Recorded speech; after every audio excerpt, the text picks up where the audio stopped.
नमस्कार, मी आशिष जाधव. रोखोक रिपोर्टाजमध्ये तुमचं स्वागत आहे. चीननी गॅलवानच्या खोऱ्यामध्ये भारताचे 20 सैनिक मारले.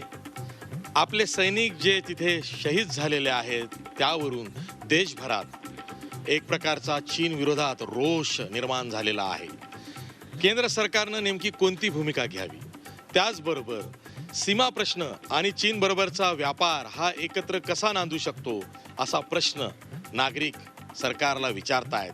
अशा वेळी कसोटी ही सरकारची जशी आहे तशीच ती देश म्हणून आपली सुद्धा आहे.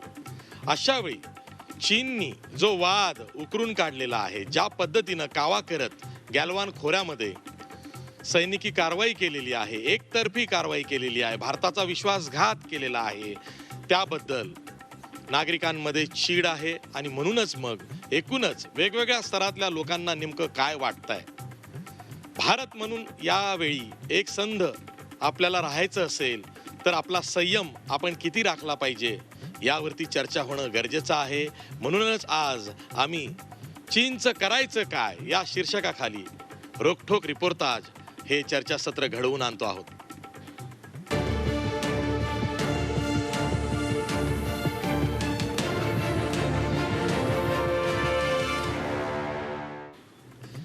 या चर्चेत सहभागी होण्यासाठी आमच्यासोबत G24 प्रतिनिधी प्रताप नाईक कोल्हापूरहून आहेत, त्याचबरोबर अमर काणे नागपूरहून आहेत, पुण्याहून अरुण मेहत्रे आहेत, तसंच औरंगाबादहून विशाल करोळे आहेत.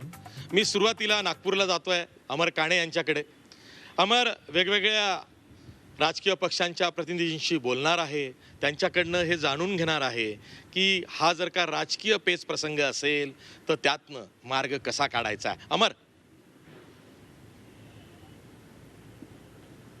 सर, आपल्यासोबत खरं तर प्रमुख जे चारही पक्ष राज्यातले त्याचे युवा तरुण नेते ज्यांच्याकडे भविष्य म्हणून पाहिलं जातं, अगदी अभ्यास करून आल्या चीनचा विस्तृत सगळेजण, आणि त्यांनाही बरीच उत्सुकता होती आपल्या शोबद्दल आणि त्यात बोलायला.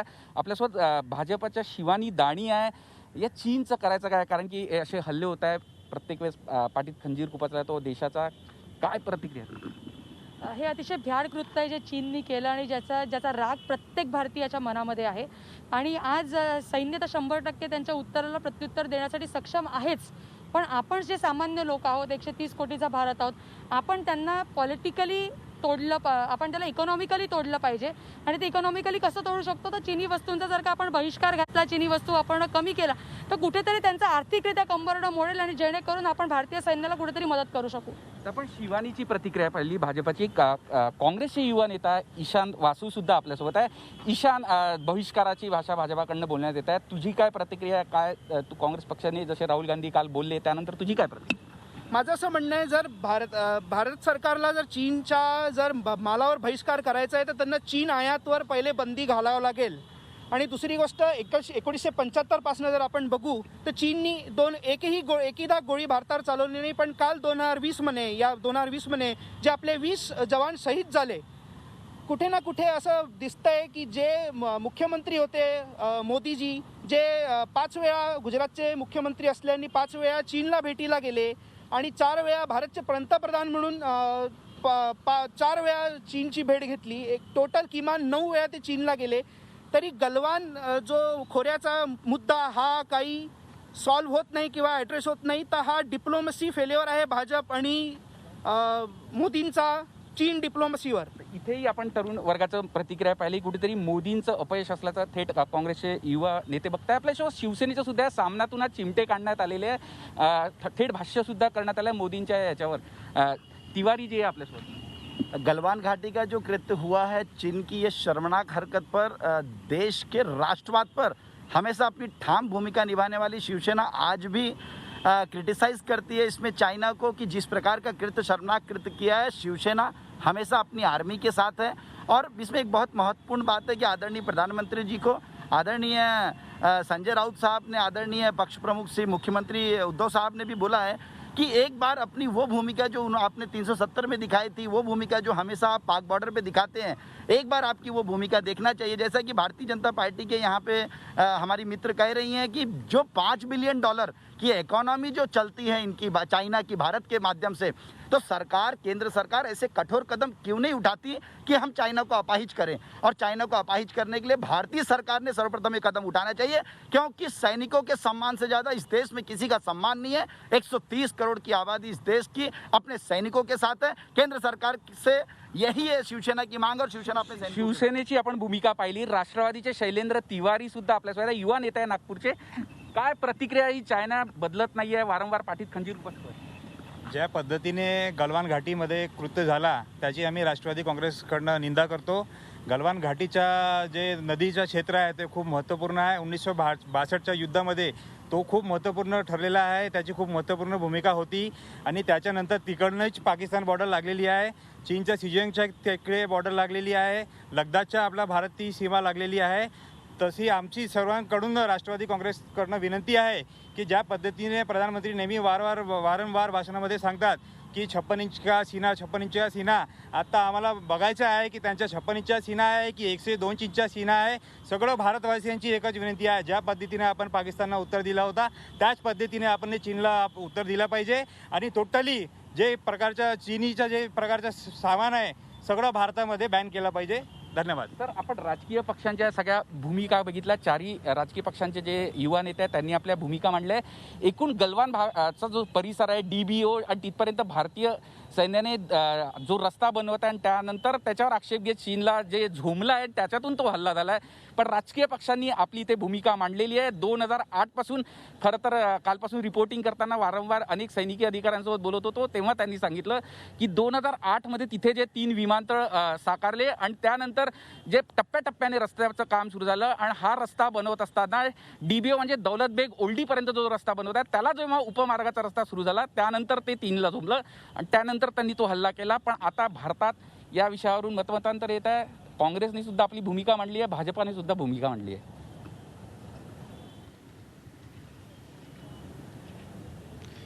ठीक आहे, मी जातोय कोल्हापूरला. आपल्यासोबत प्रताप नाईक आहेत.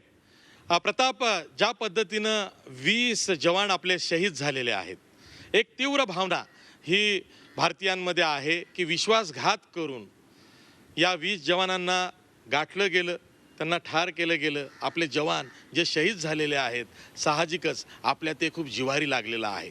पण पुन्हा एकदा तेच आहे की देशासाठी ज्या शहीदांनी बलिदान केलेलं आहे ते बलिदान व्यर्थ जाऊ नये, अशीच तुमची, आमची, सर्वांचीच, सर्व भारतीयांची भावना आहे. आता तू सध्या सैनिक टाकळी या गावामध्ये आहेस. मोठी थोर परंपरा आहे. इथले प्रत्येक जण, प्रत्येक घरातला कोणी ना कोणी हा भारतीय लष्करामध्ये आहे आणि शहीदांची एक मोठी परंपरा या गावाला लाभलेली आहे. तिथल्या शहीदांच्या परिवारांचं किंवा सैनिकांच्या परिवारांचं काय म्हणणं आहे प्रताप? सर, माझ्यासोबत सैनिकी परंपरा असलेल्या गावातले तरुण आहेत, त्याचबरोबर सध्या सीमेवर सैनिक म्हणून सेवा बजावणारे 3 जण तरुण आहेत आणि त्याचबरोबर माजी सैनिक सुद्धा आहेत. खरं तर ही घटना कानावर आल्यानंतर या गावातल्या प्रत्येकाचं जे मन आहे ते खवळून उठलं की आपण सडेसोड उत्तर दिलं पाहिजे असं त्यांचं म्हणणं आहे. हे सर्व जे आहेत हे भरती प्रक्रियेसाठी प्रयत्न करत आहेत, भरतीसाठी रनिंग रोज करतायत, आम्हाला काही करून सैन्यामध्ये सहभागी व्हायचं आहे, जायचं आहे, अशा प्रकारचं म्हणणं यांचं आहे. मला सांगा की चीननं जो ज्या पद्धतीनं पाठीत खंजीर खुपसलेला आहे ते ऐकल्यानंतर तुला काय वाटलं एक तरुण म्हणून गावातला? चीन जे आता युद्धजन्य परिस्थिती निर्माण करण्याचे प्रयत्न करते ते आता भारताला कदापि शक्य होणार नाही. चीनला भारत त्याला सडेतोड उत्तर देईल. या कोरोना महामारीच्या काळात त्यांनी कोणत्याही प्रकारचं युद्धजन्य परिस्थिती 50-60 चौरस किलोमीटरचा परिसर ते व्यापण्याचा प्रयत्न करतायत, पण ते कदापि त्यांना शक्य होणार नाही.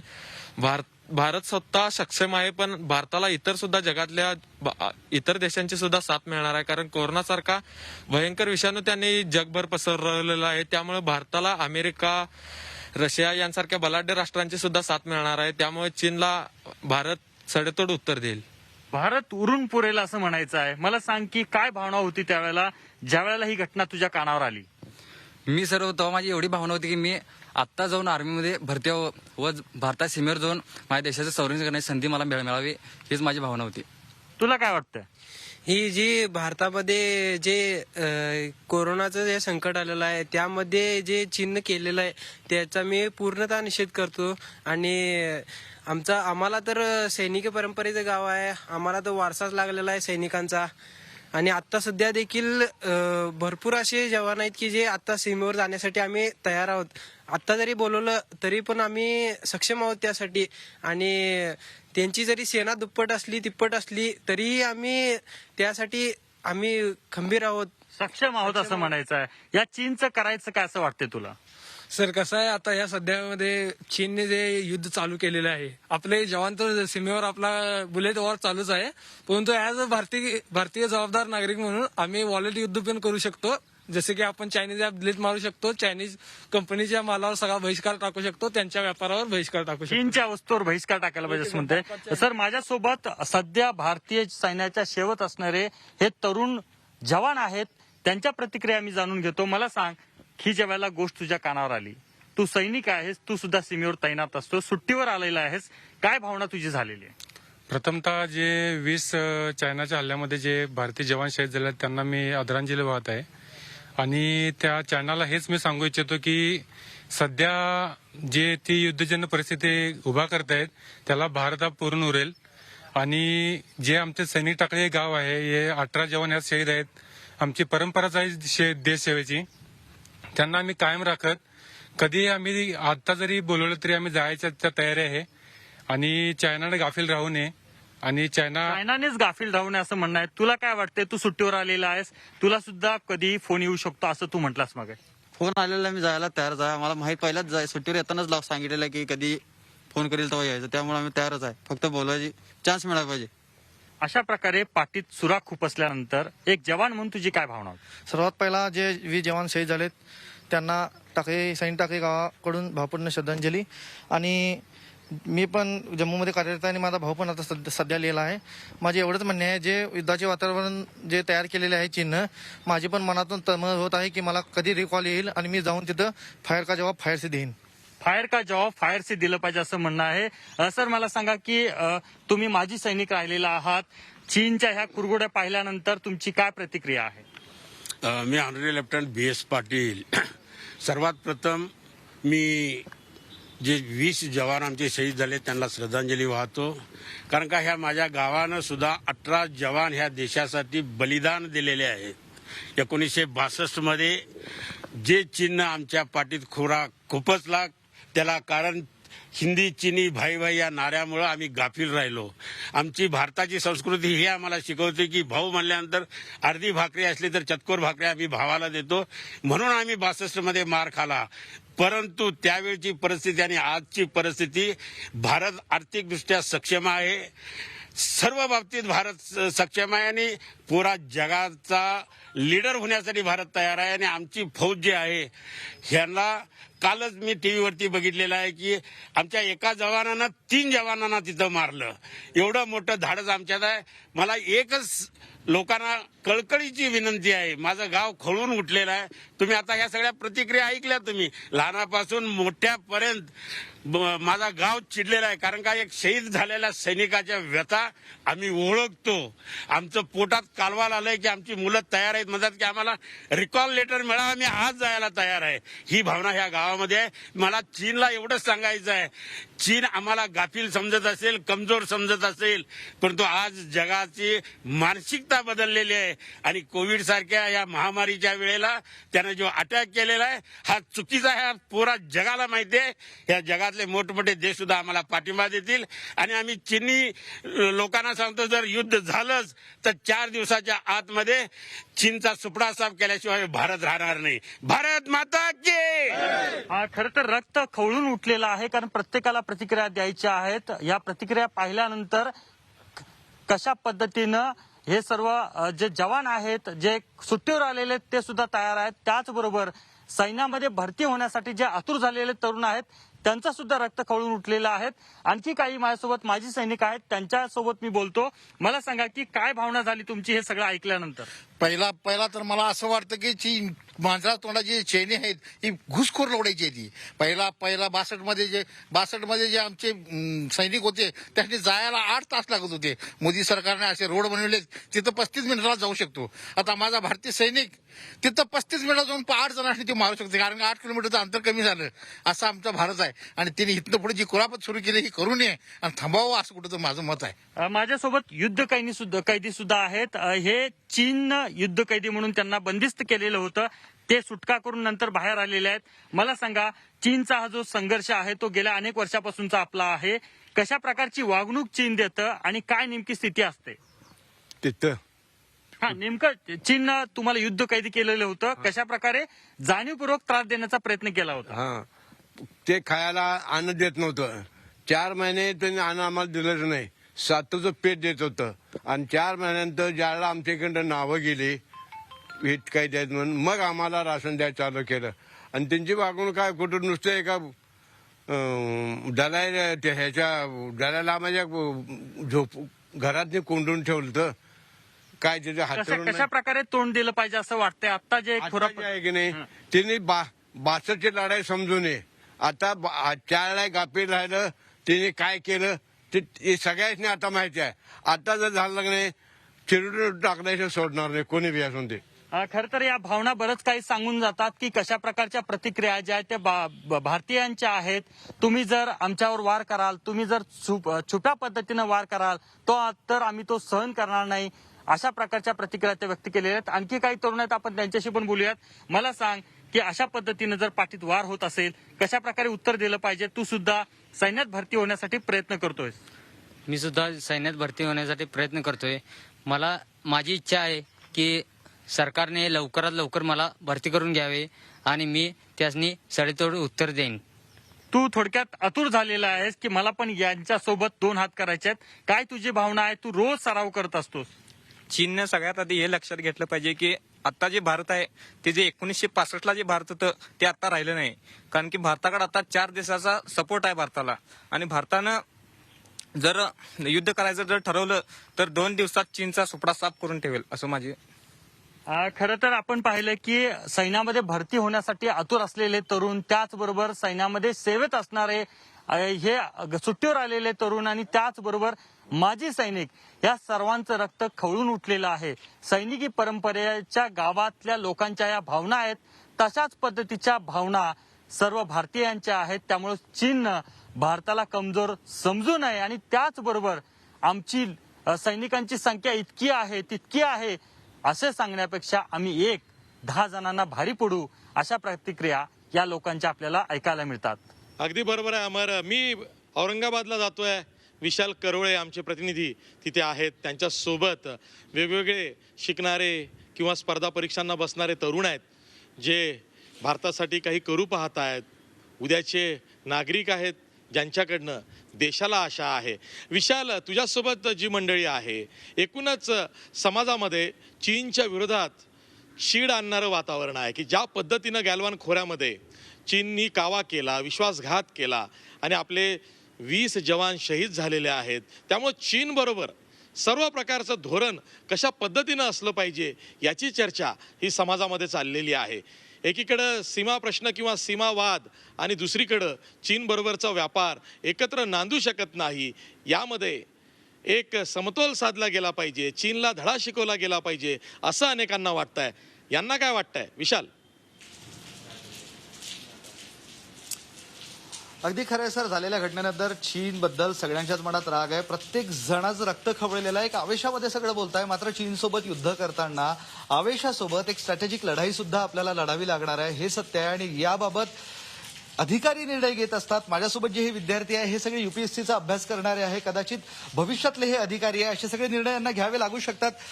चीन बरोबर जे काही झालंय याबद्दल सगळ्यांना राग आहे. मात्र आता तुम्ही या सगळ्यांचा अभ्यास करताय, इतिहास तुम्ही वाचलेला आहे. काय वाटतं तुम्हाला आता या चीनचं काय करावं, कसं करावं?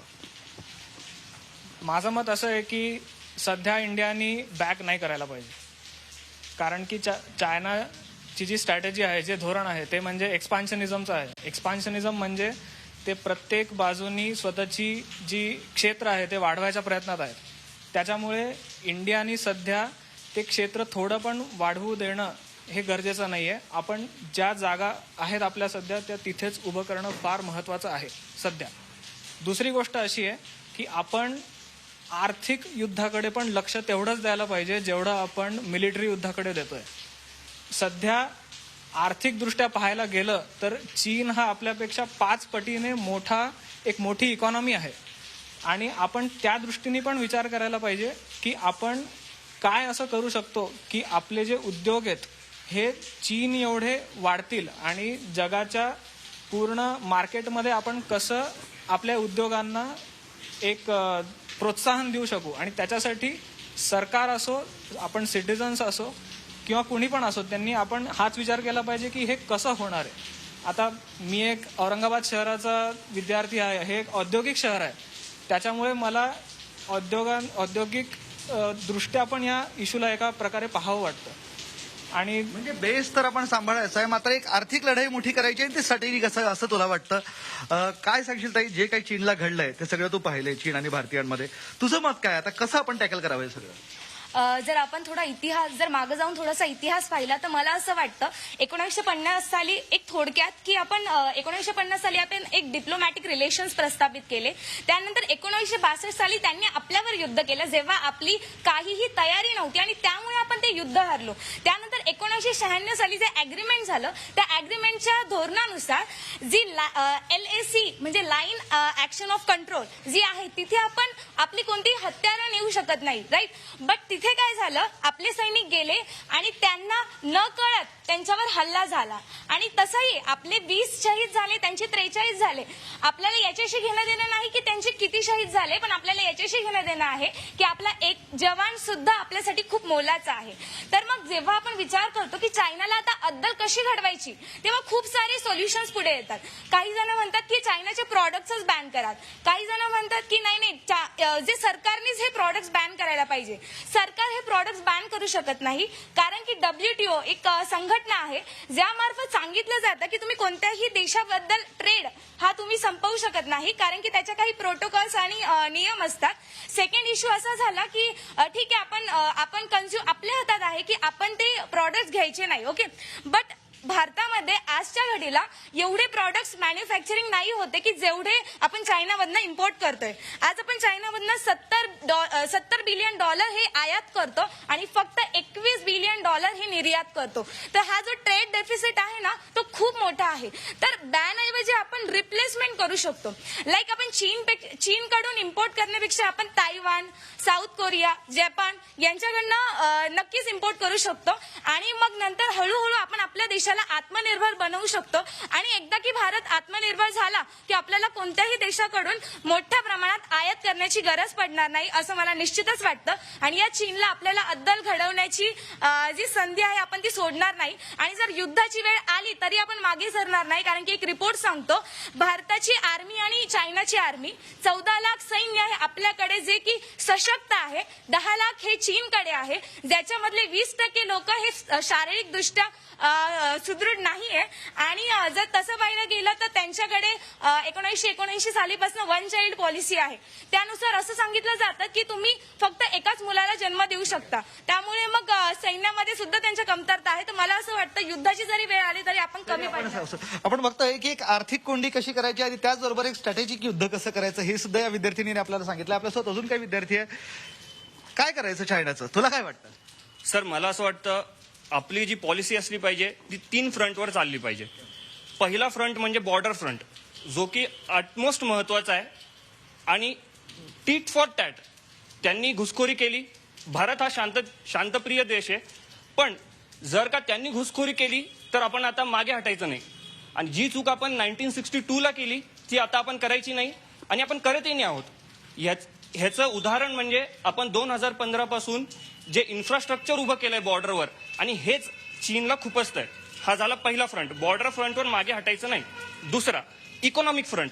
इकॉनॉमिक फ्रंटवर सर आपण असं करू शकतो की चीनवरचा ट्रस्ट आता बाहेरच्या कंपन्यांचा, बाहेरच्या देशांचा उडत चाललाय. मग ह्याला इंडिया रिप्लेस करू शकतो. तो कसा? कारण चायनामध्ये जशी पॉलिसी आहे तशी आपण आणू शकतो. दुसरी गोष्ट आपल्याकडे डेमोग्राफी आहे चायनासारखीच, पॉप्युलेशन आहे चायनासारखीच, चीप लेबर आहे चायनासारखेच. जर म्हणजे थोडक्यात पाहायला झालं तर बऱ्याच सिमिलॅरिटी आहे. गरज फक्त इतकीच आहे, ज्याला बोलतो ना आपण ब्लेसिंग्स इन डिसगाइज्ड. हा कोरोना आपल्यासाठी ब्लेसिंग्स इन डिसगाइज्ड आहे, ज्याचा आपण पुरेपूर फायदा घेतला पाहिजे. आणि जसं मी काल इंटरव्ह्यू बघत होतो, शेकाटकर सर आहेत जे की मिलिटरीमध्ये होते, त्यांनी एक चाणक्य नीतीचं उदाहरण दिलं. त्यांनी सांगितलं की आपण नेहमी शत्रूसाठी तयार राहिलं पाहिजे, त्यांना दाखवलं पाहिजे की आपण तयार आहे. आणि हेच आज आपले इंडियन आर्मी करते आणि करत राहिलं पाहिजे. आपण बघतोय की एक चाणक्य नीती आपल्यामध्ये असली पाहिजे आणि याच नीतीने आपल्याला समोर जायचं. काही विद्यार्थी अजून आपल्यासोबत आहेत. काय वाटतं, काय करावं या चायनाचं? तुझं मत काय? सर, मला वाटतं की सगळं जे चालू आहे ते लँडवरती चालू आहे. लँड हा मुख्य प्रॉब्लेम आहे, ते सगळ्यात अगोदर सॉल्व्ह केलं पाहिजे. कसं सर, मला असं वाटतं सर की तिबेटला आता खरंच चायनाला ना तिबेटला जेन्युइन ऑटोनॉमस दिलं पाहिजे. कारण की सर ते ऑटोनॉमस देत नाही सर. आणि त्याचे जे हेड आहे आपले श्री दलाई लामा, ते आपल्याकडे हिमाचलमध्ये मॅकलॉंग चे काही नाव आहे सर, तिकडे आहे असायलम दिलेलं आहे. परंतु सर ते तिकडून ऍडमिनिस्टर करत आहे ते त्यांना तिबेटला. तर सर त्यांना ना सर ऑटोनॉमस दिली पाहिजे. कारण की सर ते बॉर्डर ना आपल्याला तिबेट करून आपला बॉर्डर शेयर करत आहे. तिबेटला सर आपल्याकडे काहीच प्रॉब्लम नहीं है, उनको कुछ प्रॉब्लम नहीं है सर अपने से. बट चाइना को अपने से प्रॉब्लम है. अगर तिबेट से हमने वो सॉल्व कर लिया तो sir border issues I think it will solve. म्हणजे बऱ्यापैकी तिबेटचा इश्यू जर सॉल्व्ह केला तर आपले इश्यू काही सॉल्व्ह होतील. ताई, काय वाटतं तुला? अनेक मुद्दे, आर्थिक मुद्दे तू ऐकले, तिबेटचा इश्यू सुद्धा ऐकला. तुझं मत काय सगळ्याबाबत? सर, ज्या प्रकारे आपण चीन आर्थिक महासत्ता होऊ पाहते, आपण बघतोय की ती एक प्रकारे सगळी जी बाजारपेठ आहे ती काबीज करण्याचा प्रयत्न करते. पण त्यावर आपल्याला फक्त मिलिटरी, पॉलिटिकली किंवा डिप्लोमॅटिक जे सोल्युशन्स आहे ते घेऊन चालणार नाही. आपण त्याच्यावर आर्थिक बहिष्कार करायला हवा. आणि त्यानुसार काही जण असं म्हणतात की आपण चीनवर सुद्धा सर्जिकल स्ट्राईक करायला हवी. पण तसं शक्य नाहीये. कारण की पाकिस्तान जसा दुबळा देश आहे तो चीन नाहीये. चीन सामर्थ्यवान आहे, मजबूत आहे, त्याची आर्थिक स्थिती सुद्धा चांगली आहे. त्यामुळे कोणत्याही आपण जरी सर्जिकल स्ट्राईक केला त्याला तो चोख प्रत्युत्तर देईल आणि आपल्याला हिताचं सुद्धा ठरणार नाही जर करावं लागलं. आपण बघतोय सर की चीन हा एक सामर्थ्यवान शत्रू आहे, त्यामुळे युद्धाला उत्तर युद्धानं द्यायचं निश्चितपणे आहे. मात्र एक स्ट्रॅटेजी चीनसाठी बनवली पाहिजे. या स्ट्रॅटेजीच्या माध्यमातूनच आपण चीन सोबत लढू शकतो आणि त्या अनुषंगानं आता आपल्या देशानं तयारी करायची गरज असल्याचं मत हे सगळे विद्यार्थी व्यक्त करतायत. अगदी बरोबर आहे विशाल. खरं तर पुण्याला आपल्या सोबत अरुण मेहत्रे आहेत, त्यांच्याबरोबर तज्ज्ञ मंडळी सुद्धा आहेत. खरं चीनला जर का धडा शिकवायचा असेल, चीनचं करायचं काय याचं उत्तर शोधायचं असेल तर या तज्ज्ञ मंडळींशी चर्चा आपण करणार आहोत. पण ब्रेक नंतर पुन्हा भेटूया एका छोट्याशा विश्रांतीनंतर.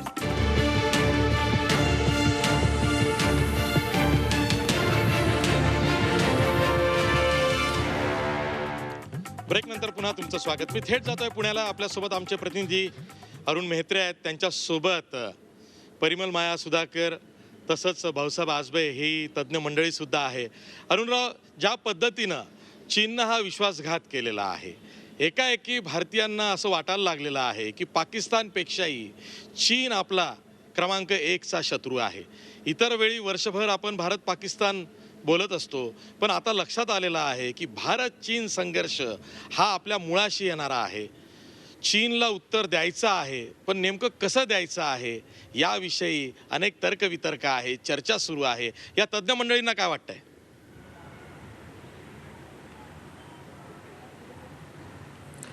त्यासाठी राष्ट्रीय आंतरराष्ट्रीय घडामोडीचे अभ्यासक परिमल माया सुधाकर माझ्यासोबत आहेत. चीनचं काय करायचं हा प्रश्न आहे. 2-4 दिवसामध्ये काय घडतंय पाहतोय आपण. कुठे होळी होते चीनच्या मालाची, कोणी म्हणतात की रेस्टॉरंट बंद करा आणि कोणी म्हणतंय की तिथे आपले सैनिक बिना शस्त्र गेलेच कसे काय. या सगळ्याची उत्तरं मिळत राहतील. मात्र आत्ता या क्षणी चीनचं काय करायचं आहे याचं काय उत्तर? कारण असं बोललं जातं की पाकिस्तानपेक्षाही आपला मोठा शत्रू हा चीन आहे. आंतरराष्ट्रीय परिप्रेक्ष्यामध्ये आणि आपल्या राष्ट्रीय परिप्रेक्ष्यामध्ये आपण कसं बघताय? चीनकडे आपल्याला 2 दृष्टिकोनातून बघावं लागेल. एक, अगदी आत्ता सध्याच्या परिस्थितीमध्ये चीनला कसं हाताळायचं आणि दीर्घकालीन चीनसोबत कशा प्रकारचे संबंध ठेवायचे आणि कशा पद्धतीने हाताळायचं. आत्ताच्या लगेचच्या परिस्थितीमध्ये जर म्हटलं तर ज्या प्रकारची घटना 15-16 जूनला घडली आहे, त्यानंतर भारताने अत्यंत कठोर धोरण चीनविरुद्ध त्याचा अवलंब करणं आवश्यक आहे.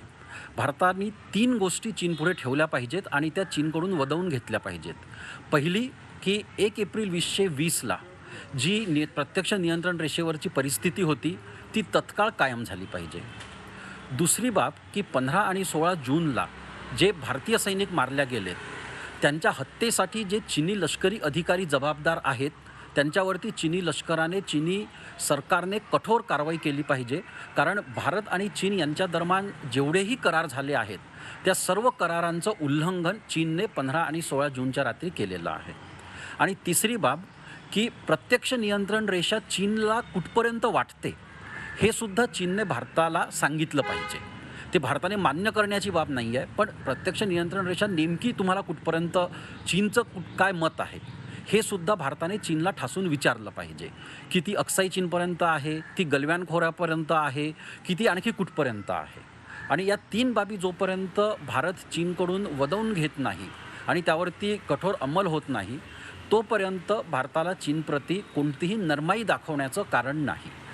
दीर्घकाळामध्ये आपल्याला चीन ही एक उदयास येणारी शक्ती आहे हे आपल्याला ध्यानात ठेवावं लागेल आणि त्याच्यानुसार आपल्याला चीनसोबत संबंध ठेवावे लागतील. आर्थिक संबंध असो किंवा राजनैतिक संबंध असो त्यामध्ये चीनला आपण कुठेही वगळू शकणार नाही, चीनवरती पूर्णपणे बहिष्कारही टाकू शकणार नाही ही बाब आपल्याला ध्यानात ठेवावी लागेल.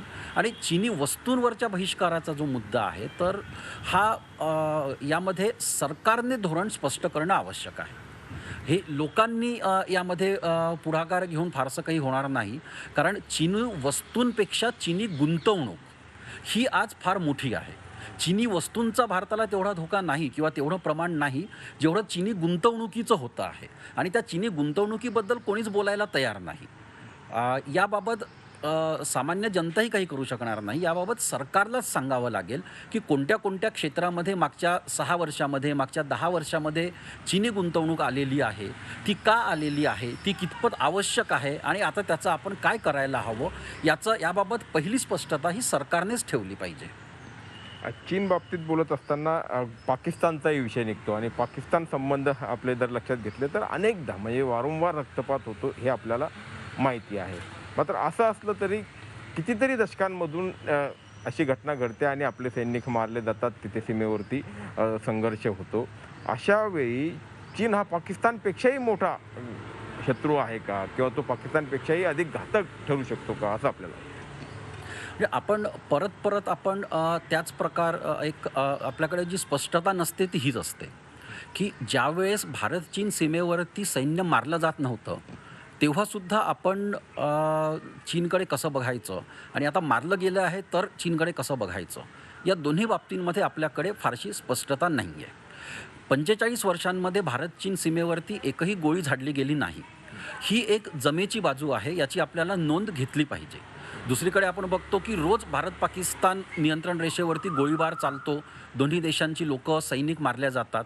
मात्र त्या तुलनेमध्ये भारत आणि चीन या दोन्ही देशांनी 1988 नंतर जे कमावलं ते उल्लेखनीय आहे हे आपण नेहमीच ध्यानात ठेवलं पाहिजे. तर 1993चा करार असो, 96चा करार असो, 2005मध्ये झालेला करार असो, हे की 2 देशांमध्ये शत्रुत्व असूनसुद्धा 2 देशांमध्ये प्रत्यक्ष नियंत्रण रेषेवर सामंजस्य कसं टिकू शकतं याबाबतचं ते एक अत्यंत चांगलं उदाहरण होतं. आणि परत आपण त्या दिशेकडे आपण कसं जाऊ शकतो याचा दीर्घकाळात आपण विचार केला पाहिजे. मात्र मी आधी जसं म्हटलं तसं की अगदी आत्ता आपल्याला चीनबाबत कठोर भूमिका घेतली पाहिजे. पण त्यांचं वर्तन जर विश्वासघातकी असेल म्हणजे 62ला आपण अनुभव घेतला आणि तोच अनुभव जर आज घेणार असू तर मग चीनबद्दल आपण का अपेक्षा बाळगाव्यात किंवा सकारात्मक म्हणजे 1962 नंतर भारताने जो धडा घेतला आणि 62 ते 2020 या दरम्यानच्या काळामध्ये अनेकदा असं झालं की 62मध्ये चीनने जे काही केलं किंवा परवा जे काही केलं ते करण्याची चीनची इच्छा मधल्या काळात सुद्धा होती. मात्र भारताने ते होऊ दिलं नाही. 1967मध्ये मोठा जो संघर्ष झाला त्याच्यामध्ये 380 चीनी सैनिक मारल्या गेलेत आणि भारताने चीनी सैन्याला हेटाळून लावलं होतं.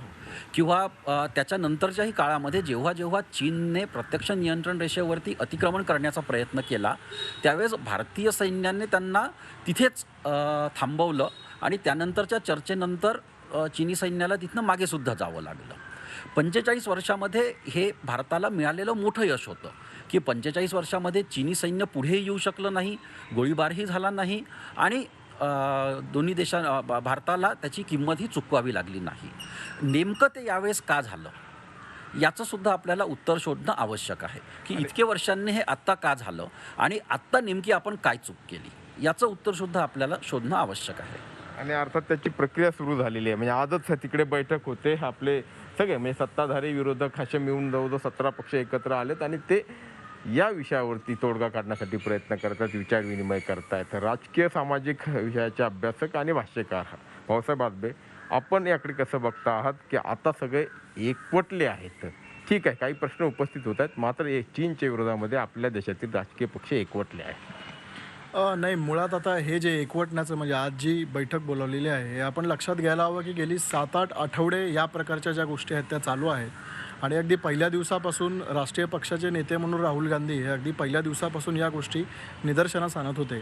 खरं म्हणजे कारगिलच्या वेळी अटल बिहारी वाजपेयींनी ज्या पद्धतीनं घुसखोरी झाली हे लक्षात आल्यानंतर विरोधी सर्व पक्षांची बैठक बोलावली होती आणि मग जे काही नियोजन आहे ते ठरवलेलं होतं. हे मोदींनी आधीच करणं अपेक्षित होतं, पण ते मोदींनी केलं नाही. म्हणजे आता हा कालचा जो काही प्रकार घडला तोपर्यंत सरकार हेच सांगत होतं की कोणतंही घुसखोरी झालेली नाही आहे किंवा ते आपल्याकडे आलेत का आपण त्यांच्याकडे गेलेत का याच्या परसेप्शनविषयी थोडी मतभिन्नता आहे आणि त्याच्यामुळे थोडी गडबड होते आहे, अशा पद्धतीच्या गोष्टी सांगत होते. की जेव्हा जे काही स्ट्रॅटेजिक ॲनालिस्ट आहेत किंवा काही रिटायर्ड लेफ्टनंट जनरलसारखी पनाकसारखी जी लोकं आहेत ती सातत्याने सांगत होते की यावेळेची जी स्थिती आहे ती पूर्णतः वेगळी दिसते. अशावेळी किमान विरोधी पक्षाचे सर्व जे नेते आहेत त्या लोकांना विश्वासात घेऊन तेव्हाच जर याविषयीची नीती ठरवली असती तर आज जो काही समाजामध्ये गोंधळ दिसतोय किंवा एकूण लोकांमध्ये विरोधी पक्षांमध्ये जो गोंधळ दिसतो की सरकारची नेमकी भूमिका काय आहे. अगदी या गेल्या 2 दिवसात पण विरोधी पक्षांच्या वेगवेगळ्या नेत्यांनी पण हे सांगितलं की आम्ही सरकारबरोबर आहोत, पण सरकारने काहीतरी करायला हवं, सरकारने काहीतरी कृती करायला हवी, तर ती कृती आपल्याला दिसत नाही आहे. आणि पण आजच्या बैठकीमध्ये असं वृत्त आहे की RJDचे तेजस्वी यादव आणि अरविंद केजरीवाल यांना बोलवलेलं नाही. म्हणजे हा जो काही राजकीय डिस्कोर्समधला अत्यंत संकुचितपणा 2014 नंतर आपल्याला दिसतोय त्याचं काहीच म्हणजे हे जे राजकीय अपयश आहे त्याचा हा परिणाम आपल्याला दिसतोय. त्यामुळे ही आजची जी बैठक आहे म्हणजे ही बैठक खरंच आधी जर बोलावली असती तर याच्यावरती निर्णायक पद्धतीनं एकमत जे आहे ते लोकांमध्ये निर्माण होऊ शकलं असतं. अशा प्रसंगी काही प्रश्न उपस्थित करून आपल्या सैनिकांचं मनोबल खच्ची होणार नाही याची काळजी पण आपल्याला घ्यावी लागेल. मग आपल्या सर्जिकल स्ट्राईकच्या वेळेस जे घडलं होतं की बाबा त्याचे पुरावे मागण्यात आले किंवा आज जर मग तिथे त्यांना शस्त्र न घेता कुणी पाठवलं या संदर्भात जर काही होतं त्याचे तसे दुष्परिणाम संभवत नाहीत का? नाही, याच्यात पुन्हा अशी गोष्ट आहे की अनेक लष्करी अधिकारी म्हणजे लेफ्टनंट जनरल पनाकसारखे मंडळी असतील किंवा काल कॅप्टन अमरिंदर सिंग यांनी मी लष्करातला माणूस आहे अशा पद्धतीने जी मुलाखत दिली त्यात त्यांनी असं म्हटलं की जेव्हा अशा पद्धतीच्या ऑपरेशनला जातात म्हणजे हे नॉर्मल पेट्रोलिंग मिशन नव्हतं, तर इथे तुम्ही ते लोक मागे गेलेत की नाही ठरल्याप्रमाणे हे पाहण्यासाठी गेलेले होते. तर अशावेळी काही ना काही प्रमाणात शस्त्र बरोबर घेतली जातात. आणि काल लेफ्टनंट जनरल पनाग यांनी असा दावा केला की 1996चा जो करार आहे त्या करारात देखील असं म्हटलेलं आहे की जर तुमच्या जीविताला काही धोका झाला तर तुम्ही शस्त्रांचा जो आहे तो वापर करू शकता. असं असूनही शस्त्र तिथं या सैनिकांनी नेली नाहीत. याचा अर्थ असा सांगितला जातो की लष्करातली मोठी जी हायरार्की आहे त्यांनी तशा प्रकारचा स्पष्ट आदेश लष्कराला दिलेला असला पाहिजे आणि असा आदेश पॉलिटिकल क्लिअरन्स शिवाय दिला जाऊ शकत नाही. म्हणजे जसं चीनमध्ये PLA हे सर्व काही ठरवते तसं भारतामध्ये तशी स्थिती नाही आहे. म्हणजे त्याचा अर्थ असा होतो की ही कालची जी स्थिती उद्भवली आणि त्यात हाकनाक पद्धतीने अत्यंत निघृण पद्धतीने ज्याला आपण म्हणूया हत्या सैनिकांची झाली त्याला कुठेतरी राजकीय नेतृत्वानं जो अदूरदर्शीपणा दाखवला किंवा योग्य जी पावलं उचलली नाहीत त्याच्यामुळे झालं. ही जी विरोधी पक्षांकडून बाजी मांडली जाते ती बरोबरच आहे असं आपण म्हटलं पाहिजे. जसं आता या तज्ज्ञांनी मतं मांडलीत आणखी काही मतं आजच्या बैठकीत मांडली जातील आणि एकूणच सगळ्या गोष्टीचा विचार होईल. मुख्य प्रश्न आहे की चीनचं करायचं काय. आपण अपेक्षा करूयात की या प्रश्नाचं उत्तर धोरण करते आणि त्याची अंमलबजावणी करणारे लोक निश्चितपणे देतील. अगदी बरोबर आहे. पंतप्रधान नरेंद्र मोदी यांनी देशाला उद्देशून परवा जे भाषण केलं त्यामध्ये हेच म्हटलेलं आहे की भारत हा शांतताप्रिय देश आहे पण आमचा संयम कोणी बघू नये. आमचा विश्वासघात जर का कोणी करत असेल तर मग सडेतोड उत्तर देण्यास आम्ही सुद्धा बांधील आहोत. आणि त्या दृष्टीनंच आज पंतप्रधान नरेंद्र मोदी सर्वपक्षीय बैठक घेत आहेत. त्यामध्ये विरोधक त्यांचं म्हणणं मांडतील, पण सर्व भारतीय देशाच्या सार्वभौमत्वाशी कुठलीही तडजोड करायला तयार नाही आहेत. सरकारच्या मागं, देशाच्या मागं भक्कमपणे उभे आहेत. मी पुन्हा जातोय कोल्हापूरला. आपल्यासोबत आमचे प्रतिनिधी प्रताप नाईक आहेत. प्रताप, हा सध्या सैनिक टाकळी या गावामध्ये आहे. मोठी सैनिकी परंपरा या गावाला लाभलेली आहे. प्रताप, पुन्हा एकदा शेवटी हे स्पिरिट कुठून येतं की एखाद्या घरातला सैनिक शहीद होतो तरीसुद्धा ते घर म्हणतंय की माझ्याकडे जर का दुसरा मुलगा असेल, माझा नातू असेल, त्याला सुद्धा मी सैनिकातच किंवा लष्करातच पाठवणार. हे स्पिरिट येतं कुठून? खरं तर कर्नल बाबूच्या आईनी जे काही मत मांडलं, मुलगा गेल्याचं दुःख आहे पण ऊर भरून आलेला आहे, याच्यातच सर्व काही दिसून येतं आपल्याला. सैन्यामध्ये असणारे तरुण आहेत, जवान आहेत. मी त्यांना विचारतोय की एका आईची ही भावना जी आहे ती नेमकी कशा प्रकारे येते. कर्नल बाबू गेल्यानंतर किंवा शहीद झाल्यानंतर तिच्या आईची प्रतिक्रिया अक्षरशः ऊर भरून आणते. काय वाटते तुला, अशा प्रकारची प्रतिक्रिया प्रत्येक भारतीय आईची आहे, वडिलांची आहे? नक्की सर, प्रत्येक आई वडिलांची, ज्याला भारतात जो नागरिक आहे भारताचा, त्याला सर खरंच जर वाटत असेल भारताचा नागरिक असल्या अभिमान आहे, तर ते प्रत्येक आईला वाटते की आपला मुलगा त्याला शहीद याचं दुःख त्याला वाटणार नाही कधी, स्वार्थ अभिमानच असणार. हे येतं कुठून एवढं मोठं मन किंवा एवढं मोठं हे सगळं तयार करणं, मानसिकता तयार करणं की माझा मुलगा गेला ठीक आहे पण माझा ऊर तरी भरून आलाय तो शहीद झाल्यामुळं? कारण हा मुलगा हा देशासाठी शहीद झालेला आहे. आईचा जो मुलगा शहीद झाला आहे त्याच्या आईला फार दुःख आहे, पण देशासाठी शहीद झाला हे त्यांना खूप अभिमान आहे. आणि हाच अभिमान प्रत्येक आईला आणि प्रत्येक देशातल्या नागरिकांना आहे. म्हणून देशातील सर्व नागरिकांचे आणि प्रत्येक आईचे रक्त सळसळून येत आहे. म्हणून चीनला उत्तराला प्रत्युत्तर देणे हाच आमचा मुद्दा. सीमेवर तू सुद्धा जात असताना, ज्या वेळेला सुट्टीवर येतो, सुट्टी संपवून जात असताना आईच्या डोळ्यात खरं तर अश्रू असतात. आणि अशा परिस्थितीत ज्या वेळेला मुलगा शहीद होतो त्यावेळेला मात्र आई म्हणते की मला दुःख झालंय पण ऊर भरून आलंय. हे येतो कुठून, काय नेमकं आहे ते?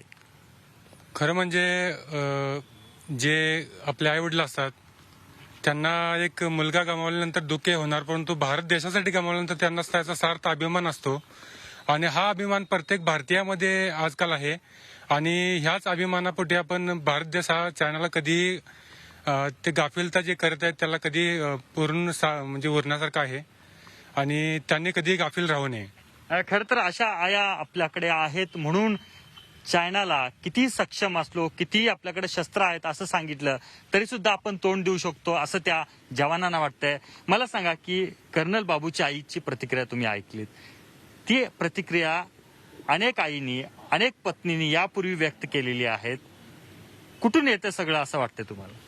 हाच तो राष्ट्राभिमान आहे प्रत्येक भारतीयाच्या मनामध्ये. माझ्या गावामध्ये 1971 मध्ये ज्या वेळा एक मुलगा शहीद झाला त्याच्या आईनं इंदिरा गांधींना म्हणले माझी आणखीन 2 मुलं आहेत, यांना भरती करून घ्या, हे सुद्धा देशासाठी प्राण द्यायला तयार आहेत.